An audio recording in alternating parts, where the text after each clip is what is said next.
Draymond, what did you guys get out of Jordan, especially late? He was incredible. He was aggressive from the time he came in the game. I think he did a great job of picking and choosing his spots. And then also on the defensive end, he was incredible. I think, that's one of the next steps for JP and his growth is locking down on that side of the ball. And it's not that you have to be a lockdown defender either. But just give consistent effort on that end. And he's growing as a young guy in this league, and, he's starting to give more and more consistent effort. And, that called for him being great on both sides tonight. And he was one of the main reasons, one of the main guys carrying us to that win. Last question is, what did you guys want to do with Joel in that fourth quarter? Because it looked like you guys turned it up on defense. Yeah,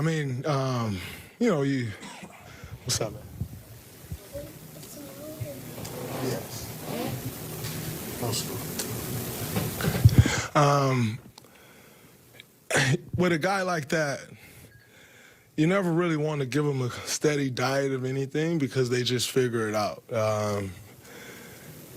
He told me, he said, you know why I played like that tonight? You said Jokic was the hardest person to guard in the league. So I took that personal. And so I'm going to tell y'all, Joel's the hardest guy to guard in the league. But, you just don't want to give a steady diet. And in that fourth quarter, we just tried to throw different looks at him. We fired a couple times. We sent double teams from the top of the screen. From the top of the floor. We sent double teams from the bottom of the floor. He caught the ball at the three-point line one time. We sent the double team. It was just, Coach kind of gave us the free will to just, fake some hits and then pull back.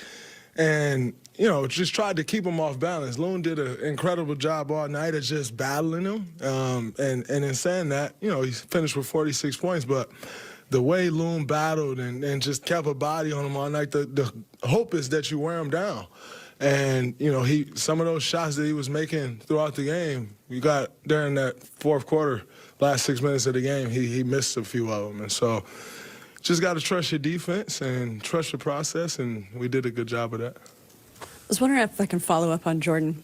Do you think that there's been a positive part of his game that's been underreported, or the opposite, where a part of his game that's a work in progress that's been overreported? I think when you have success, that's just what comes with the territory. In saying that, I think the attention that he draws and the pressure that he puts on the rim, not many people really talk about that. He collapses defense. He keeps the defense honest. And when he gets downhill, he's tough to guard. He has great finishes.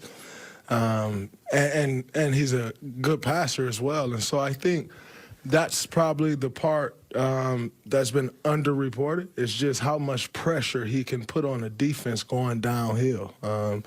Not, like I said, everyone will talk about his shot making and all of those things, but the pressure he puts on the rim, I think, is more important than the shot making. When he's putting that pressure on the rim,